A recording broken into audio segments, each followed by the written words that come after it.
नमस्कार दोस्तों, ये वीडियो सिर्फ और सिर्फ इसलिए बनाया गया है कि आप लोग समझ सके कि किसानों का सपोर्ट करना है या नहीं करना है। सबसे पहले आपको उसके लिए ये जानना होगा कि ये बिल की शुरुआत हुई कैसे।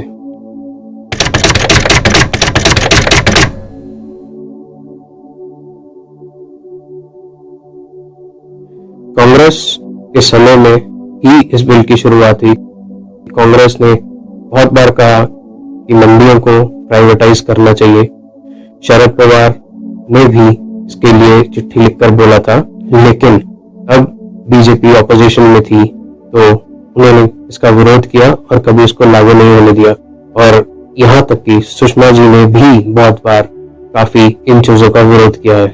और सुषमा जी वो नेता है जो बीजेपी के मोदी गवर्नमेंट के 4 अनमोल रत्न थे, जिन्होंने ट्विटर पर ही लोगों की समस्याओं का हल निकाला। ग्रामीण अर्थव्यवस्था ये कहती है कि आपके ये बैंकों के एटीएम तो आ जाए हैं, आरती उस किसान का पारंपरिक एटीएम है।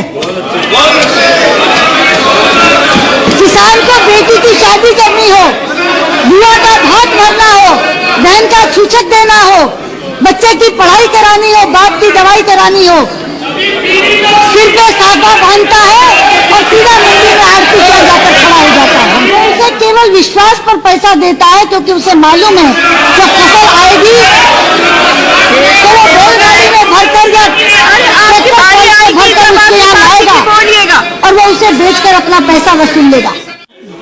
मैं पूछना चाहती हूँ, क्या वॉलमार्ट और टेस्को उसे उधार देगा? क्या उसे संवेदना होगी उसकी बेटी की शादी या बहन का भात भरने की? उसे तो धोती और साफे वाले किसान से बदबू आएगी। और कौन डायरेक्ट बात कर सकेगा? कोई किसान से सीधा खरीदेगा?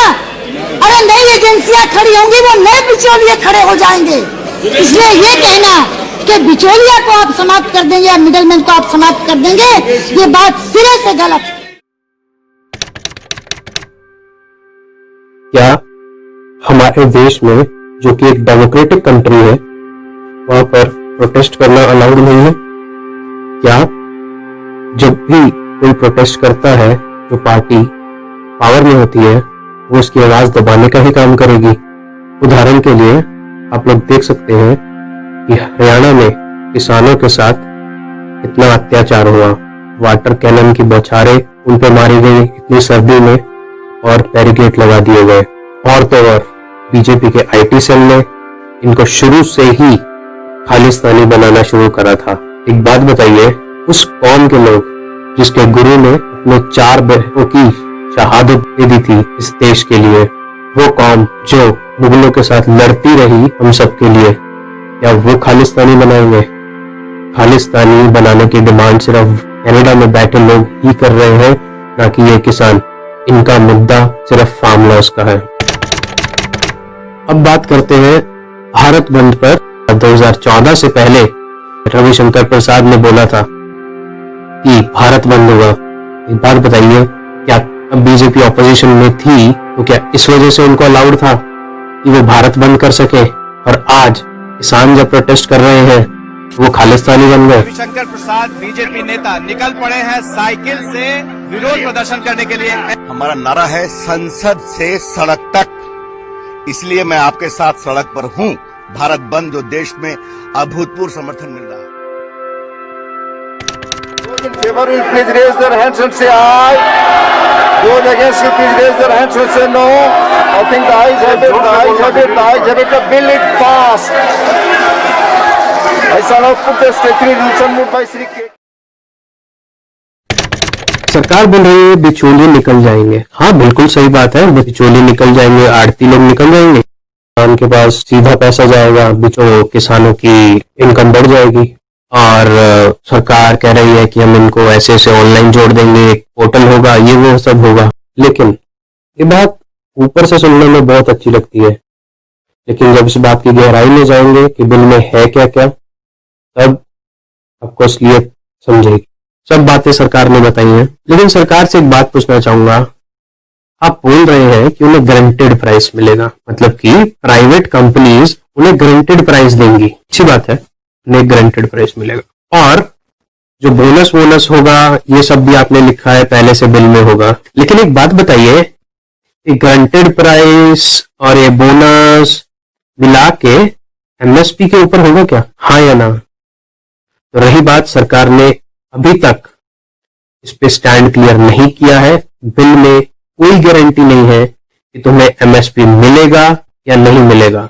और अगर नहीं यकीन तो मैं उस बिल की वो लाइन भी पढ़ देता हूं। Price to be paid for the purchase of a farmer produce may be determined and mentioned in the farming agreement itself, and in case such price is subject to variation, and then such agreement such explicitly provide for a guaranteed price to be paid for the farmer produce, उसके लिए guaranteed price मिलेगा, a clear reference for any additional amount over and above the guaranteed price, including bonus or premium to ensure best value to the farmer, and such price reference may be, I repeat, may be linked to the prevailing prices in the specified APMC yard or electronic trading and transaction platform or any other suitable benchmark prices. तो सबसे ज्यादा खेल जो है वो यही है, may be linked to the prevailing prices in specified APMC act. एक बात बताइए, आप क्यों चाहते हैं कि प्राइवेट कंपनीज एमएसपी से नीचे खरीदे? एमएसपी का मतलब होता है मिनिमम सपोर्ट प्राइस, कम से कम मूल्य जो आपको मिलेगा आपकी फसल के लिए, कम से कम मूल्य। तो आपको लगता है ये बड़ी बड़ी कंपनीज अगर आएंगी तो किसान को इतना देंगी? मुझे नहीं लगता है कि वो देंगी। और अगर सरकार को इतना ही है तो क्लियरली लिखे कि गारंटी के साथ किसान को एमएसपी प्राइवेट कंपनी से मिलेगा ही। एक दिक्कत ये भी है, जिन लोगों पास पैन होगा वो जब भी चाहे यहाँ से खरीद सकते हैं। और ये बिल बड़े पूंजीपतियों के भंडारण पर भी सवालिया निशान उठाती है। इसके विरोध में क्यों है? सरकार बोल रही है बिचौलियों को हटाएंगे। अरे तुम बिचौलियों को हटाओगे नहीं, नए बिचौलियों को लाओगे। कौन होंगे वो नए बिचौलिए? वो नए बिचौलिए होंगे तुम्हारे अंबानी, अडानी, वॉलमार्ट, अमेजन, टाटा, ये कंपनीज अब नए बिचौलिए बनेंगे। सरकार इन नए बिचौलियों को लाना चाहती है। एक और चीज भी है, टैक्स जो होगा प्राइवेट मंडीज में वहां नहीं लगेगा।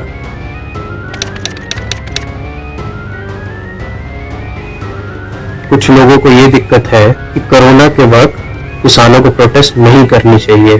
बात तो बिल्कुल सही है, पर सरकार से भी पूछ लो बिना वोटिंग के या कोरोना के वक्त संसद में बिल पास कराना चाहिए? और क्या हरियाणा गवर्नमेंट को अडानी की कंपनी को वेयर हाउस बनाने की परमिशन देनी चाहिए? ये परमिशन 7 मई 2020 को दी गई, मतलब कि लॉकडाउन के अंदर। क्या तब कोरोना नहीं था? तो सरकार से एक बार पूछ लीजिए कि इस राना में जो परमिशन दी है आपने वो क्यों दी गई है? कि समझदार लोग खुद सोच सकते हैं कि कंपनी वेयर हाउस क्यों बनाना चाहेगी। रिलायंस रिटेल, जियो मार्ट से दिक्कत क्या होगी? रिलायंस रिटेल बहुत बड़े पैमाने पर रिटेल सेक्टर में उतरी है। आपने देखा होगा जियो आने के बाद क्या हुआ, एयरटेल घाटे में चल रही है, वोडाफोन का दिवाला निकलने वाला है। तो अब बारी है रिटेल सेक्टर, वो सेक्टर जिसने भारत की अर्थव्यवस्था को कोरोना में बचाया। और सही मायने में देखा जाए तो ये बिल उन्हीं के लिए लाया गया है। वो अलग बात है कि लाई है बीजेपी गवर्नमेंट। इस बिल से ये होगा कि अंबानी किसानों से खरीदेगा और अपने मनमाने रेट पर आगे बेचेगा। और हाँ, बिचौलिया बीच में अब अंबानी होगा या अडानी होगा, जो भी प्रॉफिट होगा वो उनके पास ही जाएगा। इस बिल में और जो सबसे बड़ी दिक्कत है वो ये कि किसान को एसडीएम के पास ही अपनी शिकायत लेकर जाना होगा और वो कोर्ट में नहीं जा सकता है। किसानों को दिक्कत ये भी थी कि एमएसपी हट जाएगा।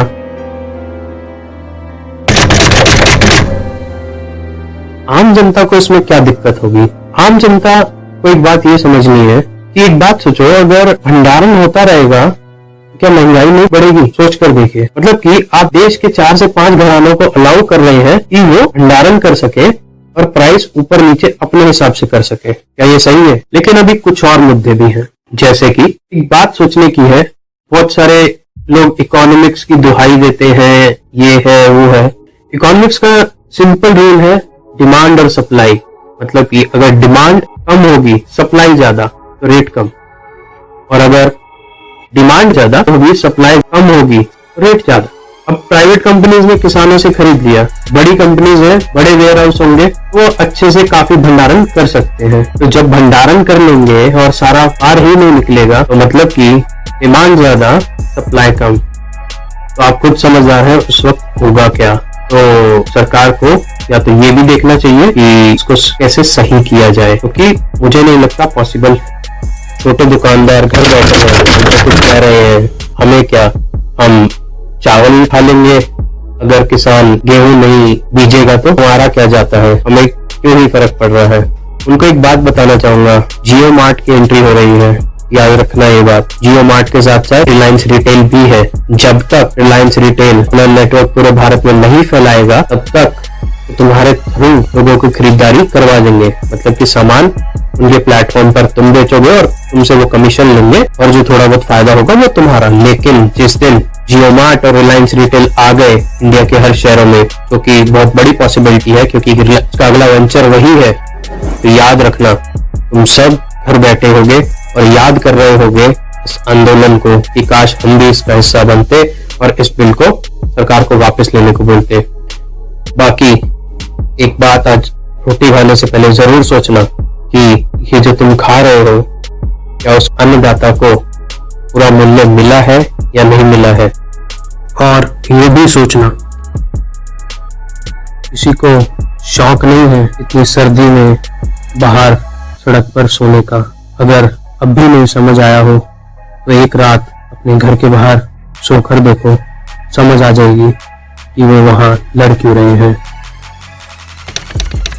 तो बाकी लोग कुछ योगराज सिंह के बारे में बोल रहे हैं कि उन्होंने हिंदुओं के बारे में बोला, तो एक बात समझिए, योगराज सिंह स्टेटमेंट को किसान सपोर्ट नहीं करते हैं।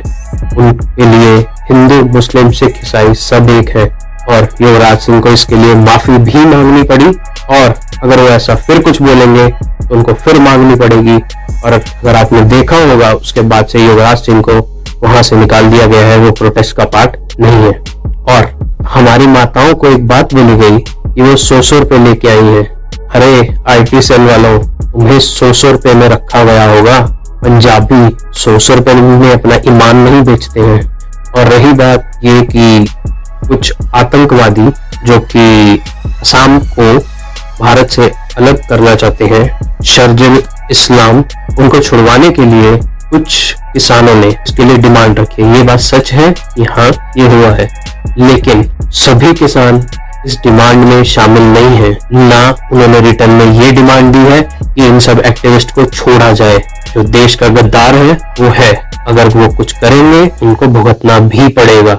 ना हम खालिस्तानी हैं, ना हम इस देश को तोड़ने या साथ देने वाले लोगों के साथ हैं। उसके बाद कुछ मीडिया वाले लोग, राहुल कनवल, रूबिया लिंगियात, रिपब्लिक टीवी, कुछ इकोनॉमिस्ट ये बोल रहे हैं कि किसानों को अब नए क्रॉप्स उगाने चाहिए जिनमें कमाई ज्यादा हो। अच्छा, रूबिया लिंगियात, राहुल कनवल, एक बात ध्यान से सुनना, किसान अगर अपनी पर आ गया ना, एक बार की अगर इसने फसल ना बीजी तो तुम सबको अकल आ जाएगी कि किसान को कौन सी फसल उगानी है और कौन सी नहीं। जब प्राइस तुम्हें शूट अप करके दिखा दिए जाएंगे अब मत बोलना। और कुछ लोग जो ये बोल रहे हैं किसान के पास आईफोन है, अच्छे कपड़े डाले हैं, जीन्स डाली है, एक बात बताओ क्या चाहते हो? जैसे तुम्हें फिल्मों में किसान फटे पुराने कपड़े डाले दिखाया जाता है वैसा ही दिखे हर बार? क्यों किसान के बच्चों की या उनकी कुछ इच्छाएं नहीं हो सकती क्या? वो आईफोन नहीं ले सकते? और जो लोग ये बोल रहे हैं कि ये कांग्रेस का मुद्दा है, अरे भाई हमारे देश में जो भी ऑपोजिशन है वो बिल्स को अपोज ही करता है। चाहे बीजेपी थी वो भी कर रहे थे, चाहे कांग्रेस है वो भी कर रही है। और रही बात ये कि हम बीजेपी सरकार को क्यों बोल रहे हैं, एक बात पहले ये समझो, सेंटर में कांग्रेस जिसकी बहुत कम सीटें हैं उसको बोले तुम लॉ बना कर दो क्या? जो सेंटर में सरकार है उसको बोले, सेंटर में सरकार मतलब बीजेपी की सरकार। और अगर तुम्हें लगता है मैं कांग्रेसी हूँ तो साफ बताता हूँ 2014 में भी मोदी जी को वोट दिया है, 2019 में भी दिया है, लेकिन दिक्कत बीजेपी से आज इसलिए है क्योंकि उन्होंने जो वादे किए वो पूरे नहीं कर पा रहे हैं। सबका साथ, सबका विकास, सबका विश्वास, यहाँ पर ना सबका साथ है, ना सबका विकास हो रहा है, सिर्फ 4 पूंजीपतियों का हो रहा है, ना सबका विश्वास लिया जा रहा है। एक बात मैं उन भाइयों को भी बोलूँगा आज बीजेपी के हैं, अब तो अपने ज़मीर को जगाओ, नहीं अभी नहीं, किसानों की बात है, कम से कम उनके लिए तो आगे आओ। और अंत में यही बोलूँगा, मुफ्त की कोई चीज़ बाजार में नहीं मिलती और किसान के मरने की स्थितियाँ 12 में नहीं।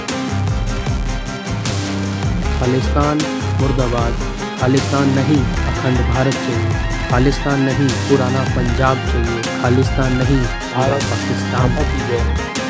हिंदुस्तान जिंदाबाद, वंदे